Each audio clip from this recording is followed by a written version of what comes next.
fuel. You take that one, and I'll bring the fuel.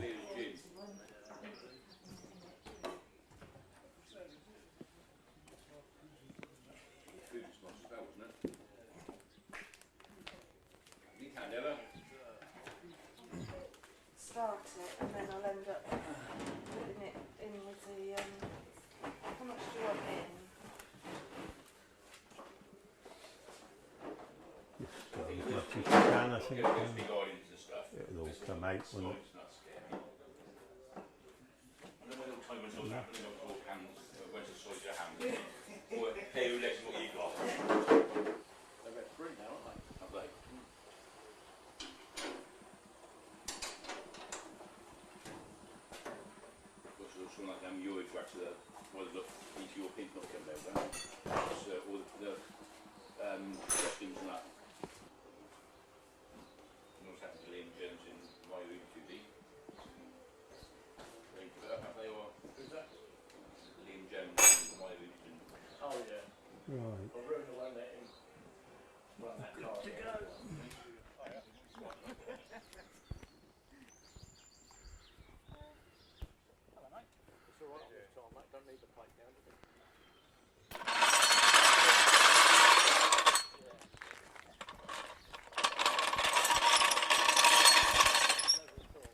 No, I think it's because I probably won't be listed in the exhibition either, because yeah,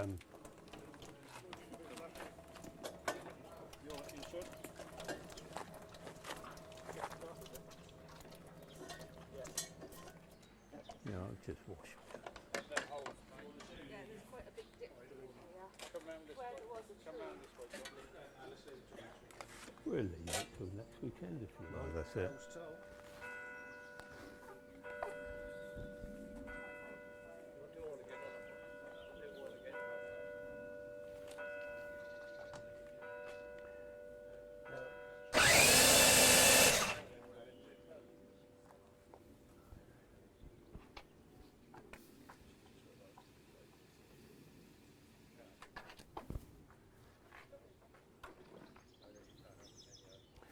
Okay then, Bill.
fierce.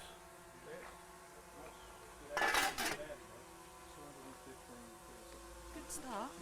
Start routine's perfect. Very good. It works okay, doesn't it? Car sounds fit. Yeah. Better, actually sounds better than I thought it did at Fines, to be fair. So were you happy with what you saw down there? Did you see drive shaft? I didn't see a drive shaft. It's hard concentrating on videoing it. But obviously, Yeah. What I was saying is, you could see the oil pressure was up. That was up to about 215. right. You could see the RPM. You could see the fuel flow. So it was everything that I was expecting. Good. And we can actually download that now. Yes, yeah, we did. Is that the first time you've heard this one, Nick? This one 12 o'clock.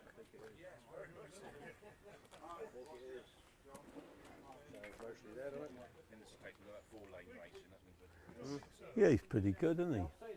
Fairly fierce. So you might have to, them ladders, they've gathered a bit of leaves and rubbish and you might have to just, you might have to just give them a wash off. Anything you want to do with it, and is it all pretty much? No, I think we're all pretty good. We've suffered some issues. Their laptop wouldn't fire up this morning, which has given us a bit of an headache.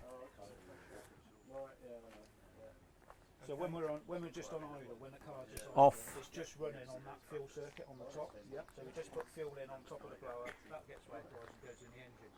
Then when you crack the throttle, what it does, it opens up another circuit, which then puts potentially high pressure fuel into the ports. So we're putting fuel directly on the back of the valve. All good then, Robin? As much as Yeah. we get in there.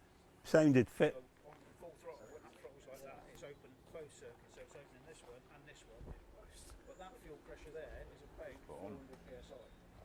Yeah. Fingers crossed Had that go through this, seriously? Yeah. So that pump, it's one of these pumps. Someone who phoned up and ordered the tickets and then says, we get discount for go so often. Says, no, we can't do that. So it goes into the late 70s. So that pump makes it and on top of that, obviously, we're putting 50 psi blower pressure in there as well. So they get ordered Load of managers. Yeah. So Rebecca's going in again today. She's from 12:30, I think, down to 11. yeah, it really sounds nice. A real street sleeper, you know. Yeah. Much better. Well, it's the aerodynamics, or it could be said that it's the, you know, the way we've done the weight distribution on the car. But actually, I think it is all of it. You know, that this car's making a bit more power. It handles different. The other car actually was quite challenging to drive. You know, so from that aspect, I'd say that our older car hasn't got enough aerodynamics to keep it stable. So you're always fighting the traction, whereas this car is very stable, you know. But the rear wing is huge in comparison, and it's a double element wing as well. But to counteract the huge rear wing, you know, you have to have quite a huge front wing. Otherwise, of course, the tendency will be to lift. So actually to drive, you know, although I'm very familiar with my older car, and I can't calculate how many runs I've done in it. I've only done 8 runs in this car. Have you? But I would actually choose this one. It's just so much more stable on the track, you know. Yeah. A little bit more, it comes out of there's an O-ring and a gasket there. Really a pleasure to drive. And you do have to drive them. Yes, I can imagine. Yes. A lot of people say, well, it's only in a straight line, you don't have to do anything, do you? But actually you do, you know. With 2,000 horsepower, you know, you are on the outer edges of your traction, you know, and that.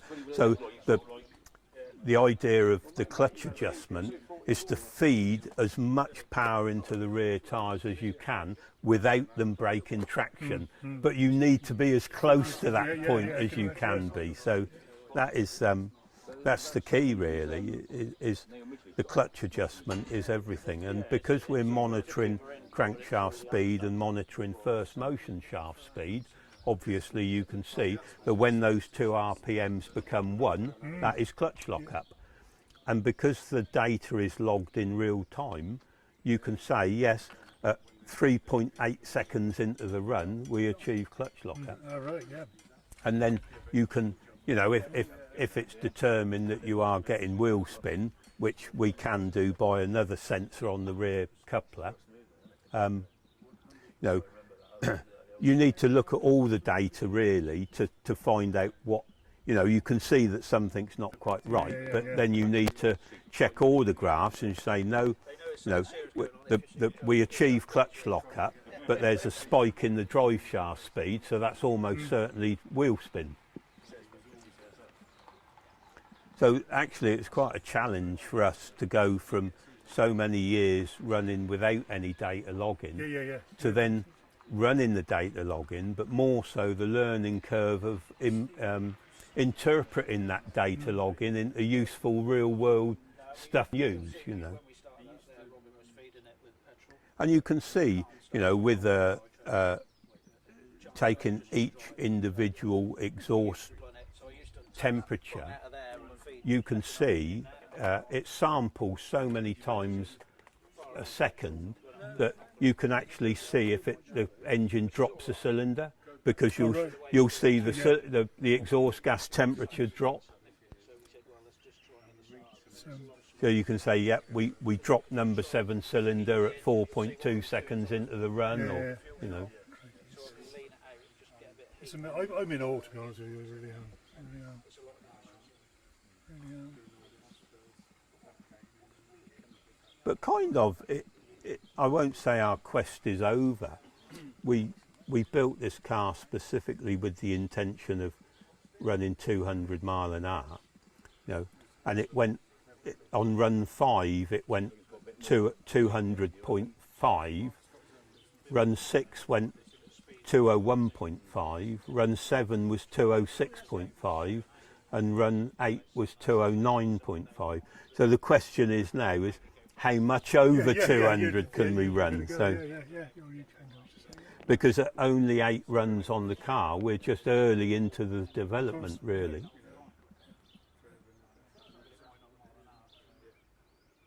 Incredible, incredible. Thank you for showing me. Thank you for your time. You're more than welcome. Yeah, pleasure. This is a top fuel car, so this has got an 8.5 litre engine in, and our car at the time was making about 8,000 horsepower, and blew an engine in the top end. So I was sat in a burning car doing 285 mile an hour. Is there anything behind those eyes? With nowhere to go, and you just think, This is it. you think, well, there's a bit of you that think, if I get this right, it'll be okay, I will survive. But then you think, if this goes wrong, the worst could happen. So you're on fire, you're trying to slow down, but the first things that happen is the parachutes burn off.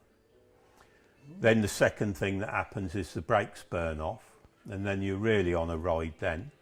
So my mission was to get the car stopped before that happened, but I had a contingency plan that if that did happen, I was going to left turn it into the wall, because the fire people can't deal with it until that car stops. You've got to get the car stopped. They're completely dedicated guys. You would be sat in a complete ball of fire, they will come in and get you out. That's their mission. Oh yeah, very dedicated. I was on about when the fuel pipe split. Oh. And you was on fire. That's what I was referring to. Yeah. I mean, that's brilliant. Have you any fear?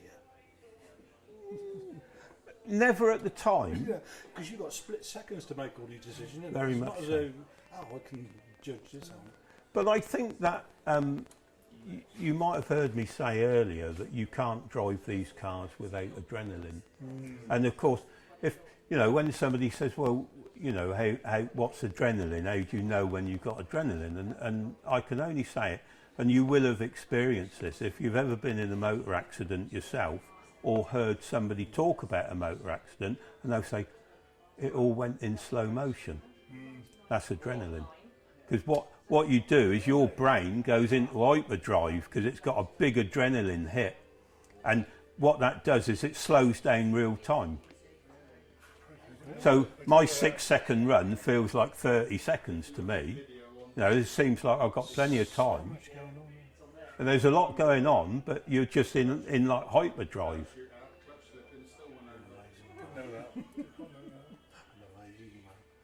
But of course, with adrenaline, is a lot of people can't control their adrenaline. Yeah. You know, that's a lot of people only get adrenaline when they get angry. But then you're not in control of yourself. So what you need to do is you've got to school yourself to get the adrenaline, but without the negative side of the adrenaline. You've got to control that adrenaline and make it work for you. It must take you years and years. Yeah, kind of. I think it does. And prior to the start, those last few minutes before the engine start, I think are the worst because you're just filled up with not doubts, but your emotion is a complete concoction of, you know, fear, anxiety, apprehension, expectation. You know, there's a lot going on in that which make up that feeling that you're getting prior to a run. But then, you know, once the call-up marshals say, yep, fire them up, you're next on, you know, the engine starts and you just go absolutely, completely calm. You're in your office, you're doing what you do, it's all good, you know, and your routine's pretty much the same every run, you know, and then you're in your little known world, aren't you? Mark was explaining one of these valves that you can make things go slightly quicker on the button on the... Really? Yeah. Yeah. You tried it, yeah? Well, we haven't needed to be honest. The car's perform is amazing, you know. Did you choose it down because of the configuration, the V4 and being short? Not really. I kind of ended up using the Daimler, and I say to people that I ended up using the Daimler because we didn't have any money. So I actually couldn't afford to buy stuff from America. You know, it's quite expensive to do that. So we looked around and you know, I mean, these are top fuel cars, kings of the sport. And I never ever thought I would end up driving a top fuel car. You know, they are mentally expensive. These cars are expensive, but not like these. These things, they make you poor real quick. You know, and you know, so you blow an engine up in one of these, you're into about 35 to 40,000 quid straight away. So you do 2 engines in a meeting, you're 80k down straight away. So I had to stop driving these cars. I'm grateful that I did. You know, I drove in Top Fuel from 1999 till 2002, and then I had to put it down. You know, Ella and I sat down and talked it out and said, no, that's it, we're done. I think you get more satisfaction out of these. Well, actually, yeah. I've kind of said that, you know, for me, the pinnacle of my career really was running a Top Fuel car, and that year we ran a 5.08 second run at 299 mile an hour, and that seeded me in the top 40 in the world at that point, and we came second in the FIA European Championship that year. So for me, that was kind of what I felt as the pinnacle of my career. However, history will remember me for the incredibly quick 2.5 litre Daimlers. No other British car ever has run sub 7 seconds, and no other British engine car ever has gone over 200. Only these two. Well, and this one hasn't gone 200 yet. No. It might do. It might do yet. And you think you might bring it back? Yeah. Well, but whether I think if this car does run 200, it will be bit further down the, you know, not next year, maybe the year after. And we've got that other problem in that it's not carrying enough wing, so it's not very stable. It's a very challenging car to drive. It's trying to get away from you all the time. You're fighting to keep it on the track because it's not got enough wing. You know, when we built the car, we thought we were going to run, you know, 7.5 seconds, and it ended up running, I think we've run 6:69, you know, and so it exceeded expectations. But because it's such a historic car, you know, it's the first car to run sub 7 seconds ever, and it took me to a European Championship win as well. So because it's a historic car, we don't want to change it. No. You know, people say, well, you could put more wing on it. Well, we could, but that's not where we are really. It is still the car. You know, it's still the car. So if it doesn't run 200, it doesn't, and I'm not that bothered. Not now. Not now we got the other one.